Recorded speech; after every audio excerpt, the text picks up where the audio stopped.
ឃើញ enemy player មកក្នុងចិត្តខំគិតថាយក hero អីមក counter ទៅគិតចោះគិតឡើងក៏តែចិត្តយក hero យូសងមកលេងសាក់លោមើល hero ក្នុង game ឌឺគ្នាបែកផ្សែងពេញឌឺគ្នាបានបន្តិចក៏ឆ្លោះគ្នាទៅតែមើលខាង enemy ក៏មិនខ្សោយបានដែរវងត្បូងអញ្ចឹងឲ្យវាយសិនចុះចាំមើលតែរៀងមានលុយតិចទៀតចាំមើលបើកងាកដេញឆាប់ក្បាលណានៃហ្មង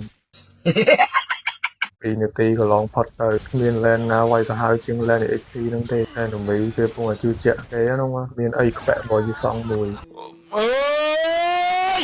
ឈោ record ឌឺដល់អែមដើរចុះដើរឡើងឃើញគេកំពុងតែវាយគ្នាហើយយើងចាំកាយទេអាការល្អមកដល់ហើយចូលស៊ីពេហើយទៅនិយាយពីថាកោនោះខំចងជើងអែនកាឡាឡើងទាប់នឹងឲ្យតាណារួចទេអីខ្ពាក់របស់យូសងទាំងពីរនេះគ្រាន់តែមើលនេះក៏មិនដឹងថាធម្មតាដែរលេងយូសងសបាយនឹង join team fight នឹងមកអស់មកដល់ឃើញ over សនងជាងគេដាក់ over មួយប៉ែមួយបាទថាចង់រត់ដែរតែមើលទៅដូចមិនអស់ចិត្តសោះខ្នាញ់ផងគីមីបាញ់យកហ្មងអាងតែយើងដៃខ្លះខំចូលវាយគិតតែវាយបានហើយមានអីមកបោះគេដែរអូយអត់ដល់មានការឡើង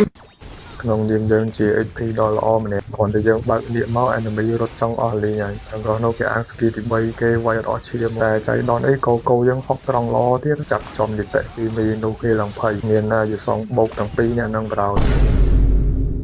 បើក៏វិញដឹងគ្នាខកចិត្តខ្លាំងប៉ុណ្ណាទេនឹងខ្ញុំកាំងមុខឲ្យអត់ងាប់អ្នកមុខទៅងាប់អ្នកក្រោយវិញ